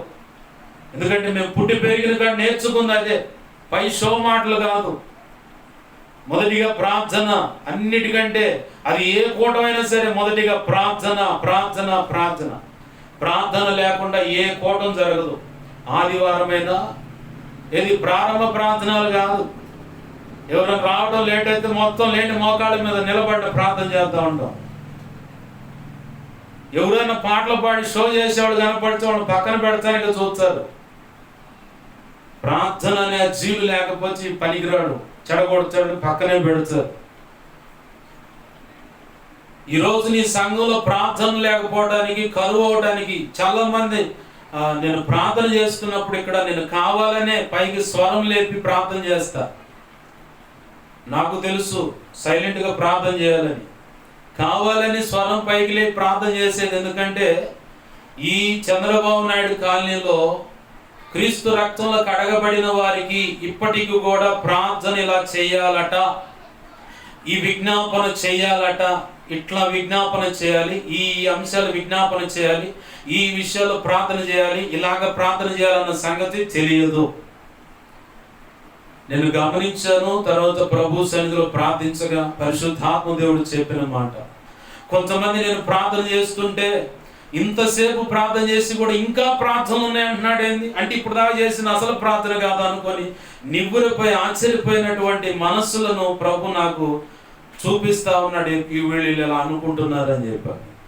అంటే నేను అప్పుడు అనుకున్న వీళ్ళకి ఇంకా ప్రార్థనే నేర్పలేదు, దైవజనులు ప్రార్థనే నేర్పలేదు. ఒక దైవజనుడుగా మళ్ళీ చెబుతున్నాడు, నూతన సంవత్సరం రోజున దేవుడు మాట్లాడిన మాట మళ్ళీ ఇప్పుడు చెప్తున్నాడు. నువ్వు దైవజనుడుగా, దైవజనులుగా సంఘం ఎదుట ప్రార్థన చేయటం కనపడాలి, సంఘానికి కూడా ప్రార్థనను నేర్పాలి, విజ్ఞాపన నేర్పాలి. మీరు చెయ్యండి అని పోతే ఎవరు నేర్పుతారు వాళ్ళకి? పేతురుకు చెప్పాడు, సైతాను గాడు జల్లెడేయడానికి కోరుకున్నాడు మిమ్మల్ని అందరినీ, అందరూ చెదిరిపోయినట్టు కనపడ్డ బలంగా నిలబడేది నువ్వే రాబాయ్ పేతురు. ఆ శోధన అయిపోయిన తర్వాత నువ్వు స్థిరపడి తర్వాత నీ పక్క వారిని కూడా స్థిరపరచు అన్నాడు. ప్రభు పునరుత్థానుడే వెళ్ళిపోయాడు కాబట్టి ఇంకెందుకు లేరా, పదండి వలేసుకొని వల భుజాన్ని వేసుకొని వెళ్తానంటే నువ్వు వెళ్తే నీ వెనకాల మేము కూడా వచ్చామని మిగతా వాళ్ళు కూడా కదిలి వెళ్ళిపోయి చేపలు పడతానికి ప్రయత్నం చేశారు. ప్రభు వచ్చి ఏం చెప్పాడు పేతురికి, వీళ్ళందరికంటే అధికంగా నన్ను ప్రేమిస్తున్నావా అన్నాడు. ముమ్మారు అడిగితే ఆయనకి వ్యసనం పుట్టింది పేతురు గారికి. ముమ్మారు కూడా ప్రభు చెప్పిన మాట ఒకటే, నా గొర్రెలను కాయము, నా గొర్రె పిల్లలను మేపుము, నా గొర్రెలను కాయము. ఆయన రక్షించిన గొర్రెలనేమో కాయాలి, ఈయన ద్వారా రక్షించబడేది పేతురు గారి ద్వారా రక్షించబడే గొర్రె పిల్లలనేమో మేపాలి. ఆల్రెడీ ఉన్న వాళ్ళను ఈయన పెంపకంలో వచ్చిన వారి గొర్రెలను కూడా కాయాలి. కాయటం అంటే ఏంటి? కాపుదల అనేది ప్రార్థన. నువ్వు ప్రార్థనే చూపించాలి, ప్రార్థన ప్రాకారం వేయాలి. నువ్వు ఈ సెక్షనే చేయకపోతే నీ సంఘం చెదిరిపోతుంది, గలిబిలి అవుతుంది, తేడా పడుతున్నారు, నేను ఒకటి చేసి ఒకటి వింటున్నారంటే నువ్వు సరిగా లేవు. నువ్వు సరిగా ఉంటే అన్నీ సక్రంగా వస్తుంది. ప్రభు ఈరోజు మాట్లాడుతున్న మాట, సమయము ఎక్కువ లేదు కాబట్టి నా మాటలో ముగిస్తా ఉన్నాను. ప్రభు చిత్తమైతే మరొక పర్యాయము, యజమానుడిగా యజమానురాలుగా నువ్వు ఒక చెట్టుకు పోల్చబడ్డావు. నీలో నుంచి విత్తనములతో కూడిన ఫలములు రావాలి. అది నీ కుటుంబం, నీ బిడ్డలు అనుభవించాలి, భావితరాలకు కూడా దీవెనగా అందాలి. అలాగనే కుటుంబం, ఈ కుటుంబం ద్వారా అనేక కుటుంబాలు ఆశీర్వదింపబడాలి. కుటుంబంలో నుంచి కూడా విత్తనములు ఇచ్చు ఫలములు రావాలి. అబ్రహాం గారు చెప్పినట్టు నీ కుటుంబాన్ని బట్టి ఈ భూమి మీద ఉన్న ప్రతి వంశాన్ని ఆశీర్వదిస్తానన్నాడు. వంశం అంటే ఎలా ప్రారంభమైంది? ప్రారంభం దాని కుటుంబం ఉంటేనేగా, ఆ జంట ఉంటేనేగా తర్వాత ఇంటి పేరు వంశం అని చెప్పుకోగలిగేది. కాబట్టి నీ కుటుంబాన్ని బట్టి ప్రతి కుటుంబాన్ని, భూమి మీద ఉన్న ప్రతి కుటుంబాన్ని దేవుడు ఆశీర్వదిస్తానన్నాడు. అలాగనే సంఘము, నీలో నుంచి సేవకుడిగా నువ్వు ఒక చెట్టుగా ఉన్నావు. మీలో నుంచి విత్తనములు కలిగిన ఫలములు రావాలి, అది సంఘం అనుభవించాలి. సంఘ బిడ్డల్లో కూడా విత్తనములు కలిగిన ఫలములు, అలాగే ఫలములు ఇచ్చే చెట్లు కూడా ఉన్నాయి. అవి రావాలి, బయటికి రావాలి. వాళ్ళు అలాగ పెంపార్చబడాలి, అంటే పోషింపబడాలి, బలపరచబడాలి, బలం నందుకొని ప్రభు కృపలో ముందుకు వెళ్ళాలి. అలా జరిగినప్పుడే ఆశీర్వాదం అనేది. ఇవన్నీ ఎలా జరుగుతాయంటే ఆయన నోటి మాట ద్వారా. ఆమేన్, హల్లెలూయా. నోటి మాట అంటే ఆయనకి ఏం పేరుంది? వాక్యమైన దేవుడు. యోహాను సువార్త 1వ అధ్యాయం, ఆదియందు వాక్యం ఉండెను, వాక్యము దేవుని యొద్ద ఉండెను, ఆ దేవుడే వాక్యమై ఉండెను, ఆయన కృపా సత్య సంపూర్ణుడే మన మధ్య సంచరించుచుండెను, ఈ లోకం గమనించలేదు, కొంతమంది మాత్రం వెలిగించబడ్డారని ఉంది అక్కడ. ఈరోజు ప్రభువు చెప్తున్న ఈ మాటల ద్వారా ఇకనైనా ఒక కుటుంబ యజమానుడిగా, కుటుంబ యజమానురాలుగా, కుటుంబంగా ఉన్నడితే, సంఘ కాపరి భారీగా నువ్వు నడితే వెలిగించబడు. ప్రభు కృపలో అనేకమైన విత్తనములు కలిగిన ఫలమునిచ్చే చెట్లను కూడా రెండు చెప్పారు ఇక్కడ. విత్తనములతో కూడిన ఫలములు ఒక చెట్టు ఇది. అలాగనే ఫలాలు ఇచ్చే చెట్లు కుటుంబంలోంచి రావాలి. దాంపత్య జీవితం నుంచి రావాలి, సంఘం నుంచి కూడా రావాలి. అటు కృప ప్రభు యొక్క మహా ఉచిత కృప చొప్పున మనందరికీ అనుగ్రహించును గాక, సంఘాలకు కూడా అనుగ్రహించును గాక, కుటుంబాలకు అనుగ్రహించును గాక. దాంపత్య జీవితంలో అడుగుపెట్టిన వారు, ఆల్రెడీ బిడ్డలు కలిగిన వారు వాళ్ళకు కూడా అనుగ్రహింపబడును గాక. ఆమేన్. రండి ప్రార్థన చేసుకుందాం. దేవుని పాదాలు పట్టుకో. ఎక్కడ పొరపాటు అడుగు వేసావో దేవుని పాదాలు పట్టుకొని క్షమించమని అడుగు. నాకు సమయం లేదు, ఎందుకంటే ముందు ఆన్లైన్ ప్రేయర్ ఉంది, అక్కడికి వెళ్ళాలి. ఆల్రెడీ 9 గంటలకల్లా అది ప్రారంభమవుతుంది. దేవుని పాదాలు పట్టుకొని ప్రార్థన చేద్దాం. ప్రభువా, మీ దాసుని నిలబెట్టుకొని శ్రేష్టమైన సంగతులు ఈరోజు నాకు అందించారు. ఒక కుటుంబ యజమానులుగా నేను ఎలా ఉండాలో, నేను చేసిన పొరపాట్లు ఎలా ఒప్పుకోవాలో దేవా తెలియపరిచారు. అలాగే కుటుంబం ఎలా దీవించబడుతుందో, అనేక కుటుంబాలు ఎలా ఆశీర్వాదకరంగా ఉంటుందో కూడా తెలియపరిచారు. సంఘ కాపరి యొక్క భార్యగా ఉన్న మేము అయ్యా ఇదిగోచండి, ఎలా ఉంటే సంఘంలో ఎలాంటి వ్యక్తులు వస్తారు, వారి ద్వారా ఎలాంటి లోకం చూడగలుగుతుంది, క్రైస్తవులు చూడగలుగుతారు అన్న సంగతి తెలియపరిచారు. ఏ మాట వ్యర్థమైపోకుండా మా హృదయాలు పదిలపరచండి. నీరు కట్టి ఫలింపచేయండి ప్రభు. ఈ ప్రార్థనలు ఎంతమంది ఏకీపిస్తా ఉన్నారు, దైవజనులైన వారు ఏకీపిస్తా ఉన్నారు ప్రభు. అయ్యా వారితో కూడా సూటిగా మాట్లాడుతూ ఉన్నావు, తేటగా మాట్లాడుతూ ఉన్నావు. నీ కృపచేత ఇదిగొచ్చా, నీ ఏమైనా బుద్ధిహీనలు ఉంటే దైవజనురాలు లోబడటం చాలా కష్టం ప్రభువా. ఎందుకంటే వాక్యం మాకు అంత బాగా తెలుసు అనే భ్రమలో అహంకార స్వభావంతో ఉంటారు. వారిని నీ చిత్త ప్రకారం సరిచేసి పట్టుకురండి. దైవజనుడి దగ్గరే లోబడే తత్వం లేకపోతే, దైవజనురాల దగ్గరే లోబడే తత్వం లేకపోతే, వీళ్ళ దగ్గరే నేర్చుకునే స్వభావం లేకపోతే, అయ్యా ఇదిగో తండ్రి దిద్దుబాటు చేసుకునే స్వభావం లేకపోతే సంఘం నేర్చుకోదు, దిద్దుబాటు చేసుకోదు, తగ్గింపు జీవితం కనబడదు. వీళ్ళకి కావాలని అది నువ్వు మాత్రమే వాళ్ళకు తీసుకురాగలవు ప్రభా. ఏమి చేసైనా సరే నీ చిత్తమైతే వారిలోకి అది తీసుకురండి. లోబడటం, తగ్గించుకోవడం, దిద్దుబాటు చేసుకోవడం అనేది తీసుకురండి ప్రభా. కుటుంబ యజమానురాలు వాళ్ళు ఎలా ఉండాలో చెప్పావు, కొన్ని విషయాలు చెప్పి ఇంకా చాలా ఉంది. కుటుంబం వ్యవస్థను ఎంతో ప్రేమించి దేవా నువ్వు దీవించావు. దాని గురించి వివరించాలంటే పరిశుద్ధ గ్రంథంలో ఉన్నవన్నీ చూపించినా కానీ ఇది తరిగిపోని మహా ప్రసంగమై ఉన్నది. కృపచేత ఇదిగో తండ్రి బిడ్డలకు మాకు అవసరమైన శ్రేష్టమైన ఈ రోజు కావలసిన సంగతులు తెలియపరిచినందుకు కృతజ్ఞతాస్తుతులు చెల్లిస్తున్నాను. నీ వాక్యాన్ని హెచ్చించుకుంటున్నావు, నీ నామాన్ని ఘనపరుచుకుంటున్నావు. మా ప్రభువా, మాకు మా మీద ఇంకెవరికైనా కలలో నిద్రలో దర్శనాలు స్వప్నాలు చూపించబడ్డ సమస్త చీకటి శోధుడు ప్రభావం నీ పాసలు పెడుతున్నా. యేసునామమున మహాపునరుత్థాన శక్తి ద్వారా నీవిచ్చిన అధికారం చొప్పున మేమంతా కలిసి బంధిస్తున్నాం, లయపరుస్తున్నాం. బంధించి లయపరిచినందుకు నీకు కృతజ్ఞతాస్తుతులు. అయ్యా మాకు మా మీద ఇంకెవరికైనా కలలో నిద్రలో దర్శనం స్వప్నాలు చూపించబడ్డ సమస్త మంచి కళ, మంచి దర్శనం, మంచి స్వప్న నిద్రలో చూసిన సమస్త మంచి యేసునామమున నీ మహాపునరుత్థాన శక్తి ద్వారా త్వరపెట్ట జరుగును గాక, నెరవేర్చబడును గాక. త్వరపెట్ట జరిగల చేసి నెరవేర్చినందుకు కృతజ్ఞతాస్తుతులయ్యా. నా కోసం మా కోసం ఆయా విధాలుగా మా కోసం ప్రార్థించండి అయ్యా అని అడిగిన వారు ప్రతి ఒక్కరి అవసరత నీ కృపచేత యేసునామమున తీర్చబడును గాక. మా కోసం పరిచయం కోసం అన్ని విధాల విన్నదాన్ని బట్టి ప్రార్థిస్తున్న బిడ్డలు ఉన్నారు. వారిని దీవించండి, బలపరచండి, అభిషేకించండి, సేవలు గొప్పగా వాడుకోండి ప్రభు. అయ్యా సహాయం చేయి. ఈ ప్రాంతంలో ఎగిపిస్తున్న ప్రతి కుటుంబ యజమానుడిని, ప్రతి కుటుంబాన్ని, వారికి నువ్వు ఇచ్చినటువంటి బిడ్డలను, అలాగే సంఘ సేవకులు ఉన్నారు కాపర్లుగా, అయ్యా సేవకురాళ్లను, అలాగే వారికి ఇచ్చిన సంఘ బిడ్డలను కూడా దీవించండి, బలపరచండి, కృపలో వర్ధల చేయమని.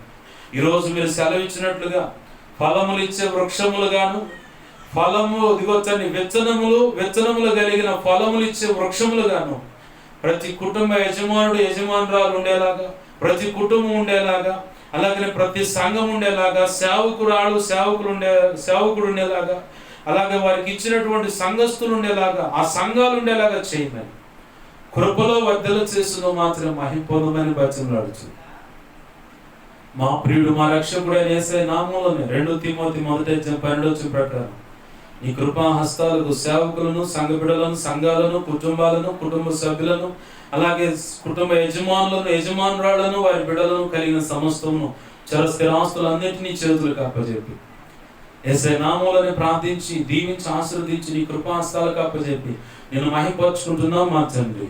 ఆమేన్. ఇప్పుడు మన తండ్రి అయిన దేవుని ప్రేమయు, ఆయన ప్రియకుమారుడైన యేసుక్రీస్తు వారి కృపయు, పరిశుద్ధాత్మ దేవుని అన్యోన్య సహాయ సహవాసము సమకూడిన ప్రాంతంలో ఏకీపిస్తున్న సంఘ బిడ్డలకు, పరిచర్యకు, సార్వత్రిక సంఘంలో సకల పరిశుద్ధులకు, అలాగనే ప్రతి కుటుంబానికి, కుటుంబ యజమానుడు యజమానురాలకి, వారికి ఇచ్చిన బిడ్డలకు, కలిగిన చర స్థిరాస్తులకు, సంఘాలకు, సంఘాలు నడిపిస్తున్న సేవకుడు సేవకురాలకి, అలాగే సంఘస్థులకు ప్రభు సెలవిచ్చిన ప్రకారం కృప కలిగి ఫలాలు ఇచ్చే చెట్లుగాను, విత్తనములు ఫలములు ఇచ్చేటువంటి చెట్లుగాను ప్రభు చేసి తద్వారా అందరి ద్వారా ఆయన మాత్రమే మహిమ పొందేలాగా కార్యము జరిగించునుగాక. ఆమేన్. కార్యం జరిగించిన యేసయ్యకు కృతజ్ఞత, స్తుతి, ఘనత, మహిమ, ప్రభావాలు చెల్లునుగాక. ఆమేన్. యేసు రక్తమునకించి, ప్రభు యేసు రక్తమునకించి, ప్రభు యేసు నామమున సంపూర్ణమైన విజయం కలుగునుగాక. ఆమేన్. అపవాది వాడి దూతలు చీకటి అంధకార శక్తులకి అవి ఎంత ప్రమాదకరం, అంత ప్రయోగాలు, వాటన్నిటికీ అనంత నాశనం, సర్వనాశనం, నిత్యనాశనం కలుగునుగాక. ఆమేన్. యుద్ధము యెహోవాది. హల్లెలూయా, హల్లెలూయా, హల్లెలూయా. అందరికి వందనాలు. ప్రభు యొక్క మహా ఉచిత కృప నిత్యత్వం చేరు పర్యంతంలో సదాకాలం మనకు చూడండి నడిపించునుగాక.